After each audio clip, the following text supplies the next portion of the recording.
जय श्री हरि। श्रीमद्भागवत महापुराणम प्रथम स्कंध में आज हम षोडश 16वां अध्याय पढ़ते हैं।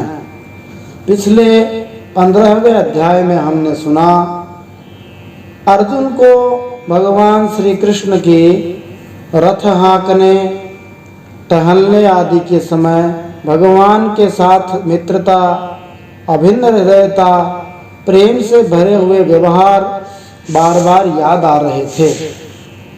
अर्जुन ने खांडव वन अग्निदेव को तृप्त करने के लिए सौंपा था, दान किया था। युधिष्ठिर महाराज की मायामयी सभा मैदानव नामक दैत्य ने बनाई थी। भीमसेन में 10,000 हाथियों का बल था। जरासंध ने महाभैरव यज्ञ में बलि चढ़ाने के लिए राजाओं को बंदी बना रखा था। द्रौपदी के सुंदर केशों को हाथ लगाने वाले धूर्तों की स्त्रियों की भगवान श्री कृष्ण ने ऐसी दशा कर दी कि वे विधवा हो गई और उन्हें अपने केश अपने हाथों ही खोल देने पड़े। दुर्योधन के षड्यंत्र से 10,000 शिष्यों को साथ बिठाकर भोजन करने वाले दुर्वासा के संकट से भगवान श्री कृष्ण ने द्रौपदी और पांडवों को सूर्य नारायण के द्वारा दी गई अक्षय पात्र की बटलोई में से एक पत्ता खाकर न केवल दुर्वासा जी और उनके 10,000 शिष्यों को ही तृप्त किया, बल्कि मानव संपूर्ण सृष्टि को ही एक पत्ते में ही तृप्त कर दिया, क्योंकि वे विश्वम्भर हैं, सारे संसार का भरण पोषण करने वाले हैं और सारा संसार उनके उदर में ही विराजमान है। महाभारत युद्ध के समय जब अर्जुन रथ से नीचे उतरे हुए थे, तब भी उनके शत्रु उन पर प्रहार नहीं कर सके, क्योंकि भगवान श्री कृष्ण के प्रभाव से उन सब की बुद्धि मारी गई थी। भगवान जो चाहते हैं वही होता है। गोस्वामी तुलसीदास जी ने रामचरितमानस में लिखा है, राम चाहिए कीजिए सोई होई, करे अन्यथा अस नहीं कोई। भगवान जिसको जब चाहते हैं तभी होता है, इसके अलावा और कोई कुछ नहीं कर सकता। भगवान श्री कृष्ण अर्जुन को पार्थ, हे अर्जुन, हे सखा, हे गुरुनंदन ऐसा कह के जब बार बार पुकारते थे, ये शब्द अर्जुन को याद आने पर अर्जुन के हृदय में उथल पुथल मचा देते थे। भगवान के स्वधाम गमन के बाद उनकी पत्नियों को लेकर, भगवान श्री कृष्ण के पत्नियों को लेकर अर्जुन द्वारका से लौट रहे थे। रास्ते में कुछ दुष्ट गोपों ने उन सब पत्नियों को छीन लिया। अर्जुन कहते हैं कि उनके पास वही गांडीव धनुष है, वे ही बाण हैं, वही रथ है, वही घोड़े हैं और वही रथी अर्जुन है, जिसके सामने बड़े बड़े राजा लोग सिर झुकाया करते थे। लेकिन भगवान के बिना ये सब मानो सार शून्य हो गए, इनका कोई मतलब नहीं रहा। ठीक वैसे ही जैसे भस्म में आहुति डालना, कपट से सेवा करना, ऊसर में बीज बोना व्यर्थ हो जाता है, ऐसे ही मानो भगवान की कृपा जब समाप्त हो गई, भगवान साथ में नहीं रहे, तो अर्जुन की सारी शक्ति नष्ट हो गई। तो मूल रूप से अर्जुन ये कहना चाह रहे हैं कि उनमें जो शक्ति है वो केवल भगवान की शक्ति है। इसीलिए किसी ने कहा, श्री हरि केवल बलवान है और न कऊ बलवान, काबे अर्जुन लूटिया, वोई गांडीव वोई बाण। वास्तव में भगवान ही बलवान है। भगवान ने पहले यदुवंशियों के द्वारा दूसरे दुष्ट राजाओं का संहार करवाया और फिर यदुवंशियों को आपस में लड़वा कर पृथ्वी का भार उतार दिया, क्योंकि वे बड़े उत्पाती हो चले थे, इसलिए उनका नाश करवाना जरूरी था। युधिष्ठिर महाराज ने भगवान श्री कृष्ण के पोते अनिरुद्ध महाराज के पुत्र वज्रनाभ का मथुरा के राजा के रूप में अभिषेक किया, उनको वहां का राजा बनाया। विदुर जी महाराज ने अपना शरीर प्रभास क्षेत्र में त्यागा। पांडवों के महाप्रयाण की कथा सुनने से भगवान की भक्ति और मोक्ष प्राप्ति होती है, यह हमने जाना। आज हम 16वें अध्याय में इन प्रश्नों के उत्तर प्राप्त कर सकते हैं। इनमें एक बहुत ही विशेष प्रश्न आएगा जो हम सब के लिए बहुत उपयोगी है। मृत्यु से बचाने वाला एक विशेष प्रश्न आएगा, उसको ध्यान से सुनना। पहला प्रश्न, परीक्षित महाराज की पत्नी का नाम क्या था, उनके कितने पुत्र थे। दूसरा प्रश्न, परीक्षित महाराज ने कितने अश्वमेध यज्ञ किए, उन यज्ञों में आचार्य किसे बनाया था। तीसरा प्रश्न, शामित्रक कर्म क्या है। यही विशेष प्रश्न है, शामित्र कर्म। तो शामित्र कर्म क्या है, मृत्यु से बचने का उपाय इसमें बताया है। और चौथा प्रश्न है, महर्षियों ने भगवान यमराज को श्रीमद् भागवत कथा सुनने के लिए क्यों बुलाया। तो ये जो शामित्र कर्म है यही विशेष है, इसका उत्तर हम प्राप्त करेंगे, मध्य में आएगा। पांचवा प्रश्न, मंदभाग्य भोगी मनुष्य की आयु कैसे व्यर्थ बीती जा रही है। छठा प्रश्न, भगवान श्री कृष्ण ने प्रेमवश पांडवों के कौन कौन से काम किए। सातवां प्रश्न, बैल किसका रूप है और गाय किसका रूप है। धर्म के कितने व कौन से गुण हैं। भगवान के चरण कमलों में कौन कौन से चिन्ह होते हैं। इन प्रश्नों के उत्तर आज हम इस 16वें अध्याय में प्राप्त करेंगे। जय श्री हरि। श्रीमद् भागवत महापुराणम अथ षोडशोऽध्यायः।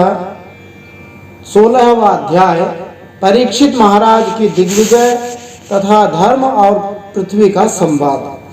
सूत जी महाराज कहते हैं, हे शौनक जी, पांडवों के महाप्रयाण के बाद परीक्षित महाराज श्रेष्ठ ब्राह्मणों की शिक्षा के अनुसार पृथ्वी का शासन करने लगे। ज्योतिषियों ने उनके जन्म के समय जैसा कहा था, वास्तव में वे सभी महान गुण परीक्षित महाराज में विद्यमान थे। सूत उवाच, तथा परीक्षे द्विजवर्य शिक्षया महे महाभागवतः शशास यथा हि सूत्या मभिजात गोविदा समाधिशान्वे प्रमाद गुणस्तथा। परीक्षित महाराज का विवाह उत्तर की पुत्री इरावती से हुआ। उत्तर नाम के राजा की पुत्री इरावती से हुआ। उससे उन्होंने जन्मेजय आदि 4 पुत्र प्राप्त किए। कृपाचार्य जी को आचार्य बनाकर परीक्षित महाराज ने गंगा के तट पर 3 अश्वमेध यज्ञ किए, जिनमें ब्राह्मणों को खूब दक्षिणा दी गई।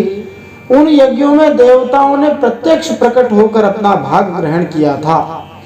एक बार दिग्विजय करते समय उन्होंने देखा कि एक दुष्ट के रूप में कलयुग राजा का वेश धारण करके एक गाय और बैल के जोड़े को ठोकरों से मार रहा है। तब उन्होंने उसे बलपूर्वक पकड़कर दंड दिया। स उत्तरस्य तनयाम उपयेम इरावतीम जन्मे जयादि चतुरस तस्यामुत्पादयत् सुतान् आजहाराश्वमेधां स्त्रीन् गंगायां भूरि दक्षिणान् शारद्वतं गुरुं कृत्वा देवा यत्राक्षिगोचराः निजग्राहौजसा वीरः कलिं दिग्विजये क्वचेत् नृपलिंगधरं शूद्रं घ्नन्तं गोमिथुनं पदा। शौनक जी ने पूछा, हे सूत जी, दिग्विजय के समय परीक्षित महाराज ने कलयुग को दंड देकर ही क्यों छोड़ दिया, मार क्यों नहीं डाला। क्योंकि राजा का वेश धारण करने पर भी था तो वह अधम ही जिसने गाय को लात से मारा था। यदि ये प्रसंग भगवान श्री कृष्ण की लीला से अथवा उनकी भक्ति से जुड़ा हुआ हो, उनके रसिक महानुभावों से संबंध रखता हो तो अवश्य बताइए। दूसरी व्यर्थ की बातों से क्या लाभ है, उनमें तो आयु व्यर्थ नष्ट होती है। शौनक उवाच कस्य हेतोर्निजग्राह कलिं दिग्विजये नृपः नृदेव छिन्न दृक्शूद्र कोसौ गाम्या पदाहनात् तत्कथ्यता महाभाग यदि कृष्ण कथाश्रयम् अथवास्य पदाम्भोज मकरंद लिहां सतां किमन्यैरसदालापै रायुषो यद सद्व्ययः। हे सूत जी, जो लोग चाहते तो हैं मोक्ष परंतु अल्प आयु के कारण मृत्यु से ग्रस्त हो रहे हैं, उनके लिए भगवान, उनके कल्याण के लिए भगवान यम का आवाहन करके उन्हें यहाँ शामित्र नामक कर्म में नियुक्त कर दिया है। ये शामित्र कर्म क्या है? जब तक यमराज इस शामित्र कर्म में लगे हैं, नियुक्त हैं, तब तक किसी की मृत्यु नहीं होगी। मृत्यु से ग्रस्त मनुष्य लोक के जीव भी भगवान की इस अमृत तुल्य लीला कथा का पान कर सकें, इसीलिए महर्षियों ने भगवान यम को यहाँ बुलाया है। तो महात्माओं का भाव है कि जो इस श्रीमद् भागवत कथा को सुनता रहता है वो ऐसी बात नहीं कि कभी मरेगा नहीं, लेकिन जो रात दिन अहर्निश जब भी समय मिले जितना भी हो सके इसको सुनता है, कम से कम उसकी अकाल मृत्यु नहीं होती। धर्मराज यमराज देवता उसको अकाल मृत्यु नहीं देते। तो अकाल मृत्यु से बचना चाहते हैं तो इस श्रीमद् भागवत रसामृत का पान करना चाहिए। क्षुद्रायुषां नृणामंग मर्त्यानामृतमिच्छताम् इहोपहौ तो भगवान मृत्यु शामित्र कर्मणि न कश्चिन्म्रियते तावद् यावदास्तैहान्तकः एतदर्थं हि भगवान आहूतः परमर्षिभिः अहो नृलोके पीयेत हरिलीलामृतं वचः।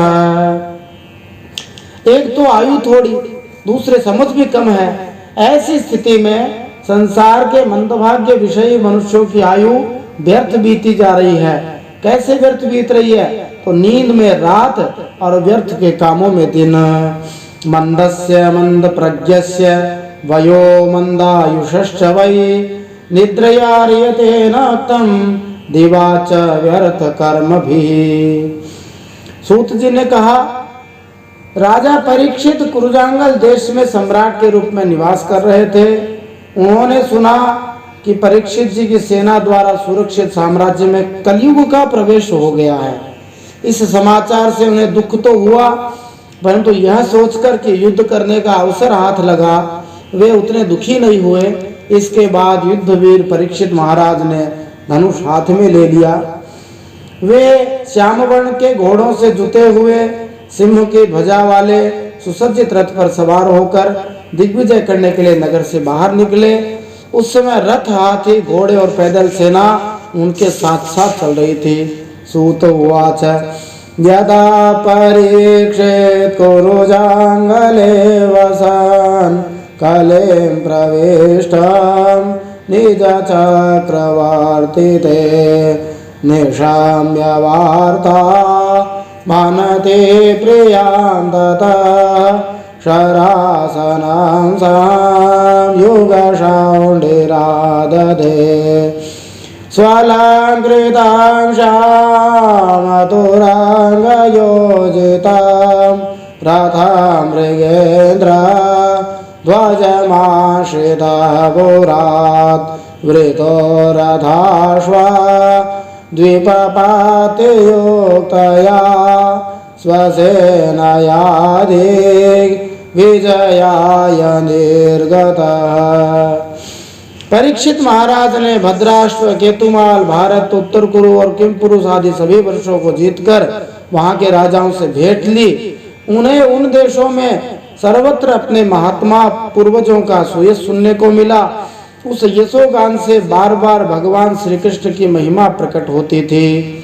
भद्राश्वम केतुमालम च भारतम चोत्तरान कुरून किम पुरुषादीन वर्षाणि विजित्य जगृहे बलिं तत्र तत्रोपशृण्वानः स्वपूर्वेषां महात्मनां प्रगीयमाणं च यशः कृष्णमाहात्म्यसूचकम्। इसके साथ ही उन्हें यह भी सुनने को मिलता था कि भगवान श्री कृष्ण ने अश्वत्थामा के ब्रह्मास्त्र की ज्वाला से किस प्रकार परीक्षित महाराज की रक्षा की थी, यदुवंशी और पांडवों में परस्पर कितना प्रेम था तथा पांडवों की भगवान श्री कृष्ण में कितनी भक्ति थी। जो लोग उन्हें यह चरित्र सुनाते उन पर परीक्षित महाराज बहुत प्रसन्न होते, उनके नेत्र प्रेम से खिल उठते और बड़ी उदारता से परीक्षित महाराज उन्हें बहुमूल्य वस्त्र और मणियों के हार उपहार में देते थे। आत्मानं च परित्रातं अश्वत्थाम्नोऽस्त्र तेजसः स्नेहं च वृष्णिपार्थानां तेषां भक्तिं च केशवे तेभ्यः परमसन्तुष्टः प्रीत्युज्जिम्भृतलोचनः महाधनानि वासांसि ददौ हारान् महामनाः। परीक्षित महाराज सुनते कि भगवान श्री कृष्ण ने प्रेम के वश होकर पांडवों के सारथी का काम किया, उनके सभासद बने, यहाँ तक कि उनके मन के अनुसार काम करके भगवान ने, परीक्षित महाराज सुन रहे हैं कि भगवान ने पांडवों की सेवा भी की, उनके पांडवों के सखा तो थे ही, दूत भी बने। रात को शस्त्र ग्रहण करके वीरासन लगा के भगवान बैठ जाते थे, सुरक्षा करने के लिए शिविर का पहरा देते थे, पांडवों के पीछे पीछे चलते थे, स्तुति करते और प्रणाम करते। इतना ही नहीं, अपने प्रेमी पांडवों के चरणों में उन्होंने सारे जगत को झुका दिया। तब परीक्षित महाराज की भक्ति भगवान श्री कृष्ण के चरण कमलों में और भी बढ़ जाती। इतना उदार स्वामी पूरी सृष्टि में कोई मिलने वाला नहीं, जो अपने सेवक की जूठन भी उठा ले, रक्षा भी कर ले, पीछे भी चल ले, बड़ाई भी कर ले। हम तो सब सेवक हैं, वो हमारे स्वामी हैं, फिर वो हमारा कितना मान रखते हैं। सारथ्य पार्षद सेवन साख्य दौत्य वीरासनानुगमन स्तवना प्रणामान स्नेहेषु पाण्डुषु जगत् प्रणतिं च विष्णोर्भक्तिं करोति नृपतिश्च चरणारविन्दे। इस प्रकार परीक्षित महाराज दिग्विजय कर रहे थे। उन्हें शिविर से थोड़ी दूर पर एक आश्चर्यजनक घटना दिखी, वह मैं आपको बताता हूँ। धर्म बैल का रूप धारण करके एक पैर से ही घूम रहा था। एक स्थान पर उसे गाय के रूप में पृथ्वी मिली। पुत्र की मृत्यु से दुखिनी माता के समान उसके नेत्रों से आंसुओं के झरने झर रहे थे।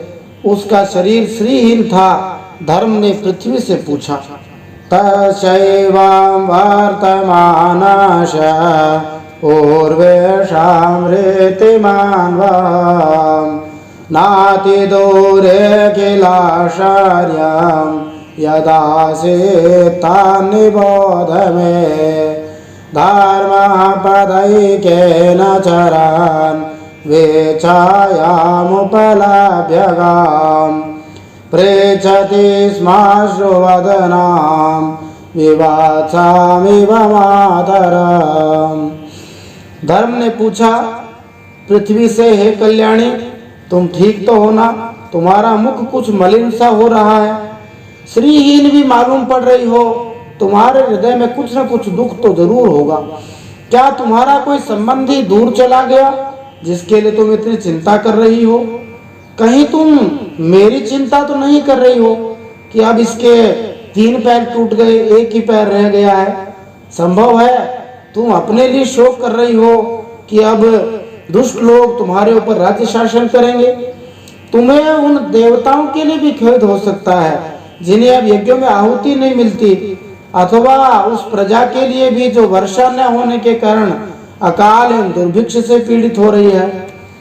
धर्म उवाच, यहाँ पर 11 अक्षरों का उपजाति छत्र है और उपजाति में इंद्र वज्रा और उपेंद्र वज्रा मिला हुआ होता है। यहाँ पर बीच बीच में शालिनी भी मिला हुआ है, तो इसको शालिनी मिश्र उपजाति कहेंगे। 11 अक्षरों का ही है, राग भी लगभग इंद्र वज्रा उपेंद्र वज्रा उपजाति शालिनी इन सबकी एक जैसी है। धर्म उवाच काचिद् भद्रे नामयमात्मनास्ते वेच्छायासि म्लायते षण्मुखेन आलक्ष्ये भवति मान्तरादिं दूरे बन्धुं शोचसि काञ्चनाम्ब पादैन्यूनां शोचसि मैकपादम् आत्मानं वा वृषलैर्भोक्ष्यमाणाम् आहोसुरादीन् ऋतयाज्ञभागान् प्रजाउतास्वेन् मघवात्यवर्षति। धर्म पृथ्वी से पूछता है, क्या तुम राक्षस जैसे मनुष्यों के द्वारा सताई हुई आरक्षित स्त्रियों और आर्त बच्चों के लिए दुखी हो रही हो सकता है विद्या अब दुष्ट लोगों के चंगुल में पड़ गई है और ब्राह्मण विप्रद्रोही राजाओं की सेवा करने लगे हैं, इसी का तुम्हें दुख हो। आज नाम मात्र के राजा तो 16 आने कलयुगी हो गए हैं, उन्होंने बड़े बड़े देशों को भी उजाड़ डाला है, क्या तुम उन राजाओं या देशों के लिए शोक कर रही हो? आज की जनता खान पान वस्त्र स्नान और स्त्री सहवास आदि में शास्त्रीय नियमों का पालन न करके मनमाने आचरण कर रहे हैं, क्या इसके लिए दुखी हो? आरक्ष्यमाणा स्त्रियोर्विबालान् शोचस्यथो पुरुषादैरिवार्तान् वाचान् देवीं ब्रह्मकुले कुकर्म न ब्राह्मण्ये राजकुले कुलाग्रान् किं क्षात्रबान्धून् कलिनोपसृष्टान् राष्ट्राणि वातैरवरोपितानि इतस्ततो वा शनपानवास स्नानव्यवायोन् मुखजीवलोकम्। हे पृथ्वी माँ, अब समझ में आया तुम्हें भगवान की याद आ रही होगी, क्योंकि उन्होंने तुम्हारा भार उतारने के लिए ही तो अवतार लिया था और ऐसी लीलाएं की जो मोक्ष का भी आश्रय हैं। अब उनके लीला संवरण कर लेने पर उनके त्याग करने से तुम दुखी हो रही हो। तुम तो धन की रत्नों की खान हो, तुम अपने क्लेश का कारण जिससे तुम इतने दुर्बल हो गई हो मुझे बताओ।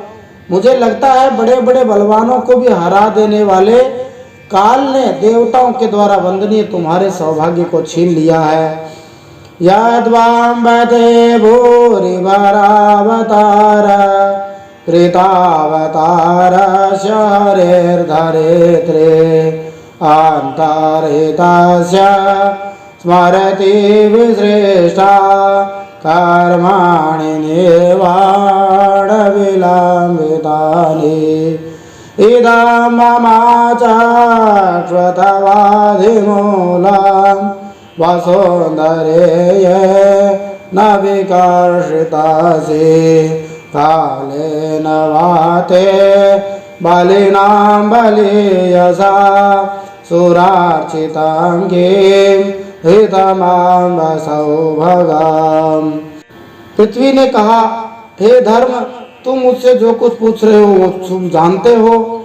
जिन भगवान के सहारे तुम सारे संसार को सुख पहुंचाने वाले अपने 4 चरणों से युक्त थे, जिन चरणों में धर्म के अंदर जो 39 प्रकार के अप्राकृत गुण हैं, उनके बारे में पृथ्वी माता बताती है कि धर्म में कौन कौन से गुण होते हैं। तो जिनमें सत्य, पवित्रता, दया, क्षमा, त्याग, संतोष, सरलता, शम, दम, तपस्या, समता, तितिक्षा अर्थात सहन शक्ति, उपरति अर्थात शांति, शास्त्र विचार, ज्ञान, वैराग्य, ऐश्वर्य, वीरता, तेज, बल, स्मृति, स्वतंत्रता, कौशल, कांति, धैर्य, कोमलता, निर्भीकता, विनय, शील, साहस, उत्साह, बल, सौभाग्य, गंभीरता, स्थिरता, आस्तिकता, कीर्ति, गौरव और निरहंकारता।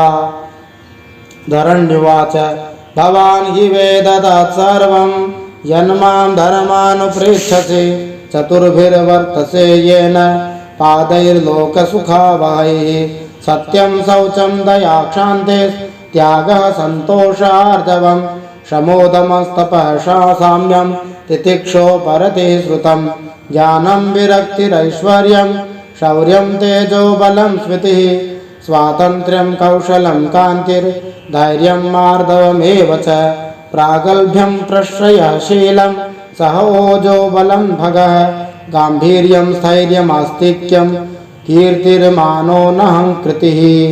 ये 39 अप्राकृत गुण और महत्वाकांक्षी मनुष्यों के द्वारा वांछनीय शरणागत वत्सलता आदि और भी बहुत से महान गुण उनकी सेवा करने के लिए नित्य निरंतर निवास करते हैं, एक क्षण के लिए भी उनसे अलग नहीं होते। उन्हीं समस्त गुणों के आश्रय सौंदर्य धाम भगवान श्री कृष्ण ने इस समय इस लोक से अपनी लीला संवरण कर लिया है और यह संसार पाप में कलयुग की कुदृष्टि का शिकार हो गया। यही देखकर मुझे अर्थात धरती माता को बड़ा दुख हो रहा है। अपने लिए देवताओं में श्रेष्ठ तुम्हारे लिए देवता, पितर, ऋषि, साधु और समस्त वर्णों तथा आश्रमों के मनुष्यों के लिए भी धरती माता दुख करती है।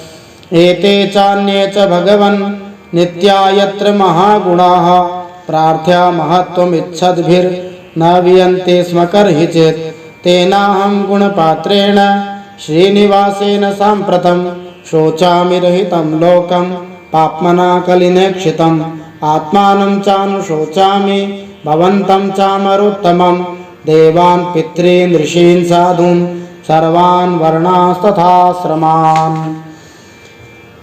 आगे धरती माता कहती है जिनका कृपा कटाक्ष प्राप्त करने के लिए ब्रह्मा आदि देवता भगवान के शरणागत होकर बहुत दिनों तक तपस्या करते रहे, वही लक्ष्मी जी अपने निवास स्थान कमलवन का परित्याग करके बड़े प्रेम से जिन भगवान के चरण कमलों को कभी छोड़ती नहीं है, उन्हीं भगवान के कमल, वज्र, अंकुश, ध्वजा ये भगवान के चरणों में चिन्ह होते हैं। इन श्री चरणों से विभूषित होने के कारण धरती माता कहती कि मुझे महान वैभव प्राप्त हुआ था और मेरी तीनों लोकों से बढ़कर शोभा हो गई थी, परंतु मेरे सौभाग्य का अब अंत हो गया। भगवान ने मुझे अभागिनी पृथ्वी माता कह रही मुझे छोड़ दिया। मालूम होता है कि मुझे अपने सौभाग्य पर घमंड हो गया था, इसीलिए उन्होंने मुझे यह दंड दिया है। ब्रह्मादयो बहुतितां यदपांगमोक्ष कामास्तप समचरन् भगवत् प्रपन्ना शास्त्रे स्ववासमरविन्दवनं विहाय यत्पादसौ भगमलं भजते नुरता ताशावाब्जगुलिशाङ्कुशगेतुगेतैः श्रीमद्पदैर्भगवतः समलङ्कृताङ्गी त्रिनात्यरोच उपला व्यततो विभूतिं लोकान् समां व्यसृजधोर् स्मयते तदन्ते। तुम अपने 3 चरणों के कम हो जाने से मन ही मन दुखी हो रहे थे, इसीलिए अपने पुरुषार्थ से तुम्हें अपने ही अंदर पुनः सब अंगों से पूर्ण एवं स्वस्थ कर देने के लिए वे अत्यंत रमणीय श्याम सुंदर विग्रह से यदुवंश में प्रकट हुए और मेरे बड़े भारी भार को जो असुरवंशी राजाओं की सैकड़ों अक्षौहिणियों के रूप में था नष्ट कर डाला, क्योंकि भगवान परम स्वतंत्र थे। यो वै ममाति भरमासुरवंशराज्ञाम् आक्षौहिणी शतमपानुददात्मतन्त्र त्वां दोस्तमो न पदमात्मनि पौरुषेण सम्पादयन् यदुसुराम्यमभिभ्रदङ्गम्। जिन्होंने अपनी चितवन, मुस्कान, मीठी बातों से सत्यभामा आदि माननीयों के मान के साथ धीरज को भी छीन लिया था, जिनके चरण कमलों के स्पर्श से मैं आनंद से पुलकित रहती थी, उन भगवान कृष्ण का विरह भला कौन सह सकती है। कावा सहेत विरहम पुरुषोत्तमस्य प्रेमावलोकरुचिर स्मितवल्गुजल्पैः स्थैर्यं समानमहरन् मधुमानिनीनां रोमोत्सवो मम यदं ग्रीविटंकितायाः। धर्म और पृथ्वी इस प्रकार आपस में बात कर रहे थे। उसी समय परीक्षित महाराज सरस्वती के तट पर आ पहुँचे। तयोरेवं कथयतोः पृथ्वी धर्मयोस्तदा परीक्षिन्नाम राजर्षिः प्राप्तः प्राचीन सरस्वती। इस प्रकार श्रीमद् भागवत महापुराण परमहंसों की संहिता के प्रथम स्कंद में पृथ्वी धर्म संवाद नामक 16वां अध्याय भगवान श्रीमन् नारायण के चरणों में समर्पित हो श्रीमद् भागवते महापुराणे पारमहंस्यां संहितायां प्रथम स्कंधे पृथ्वी धर्म संवादो नाम षोडशः श्रीमन्नारायणार्पणमस्तु।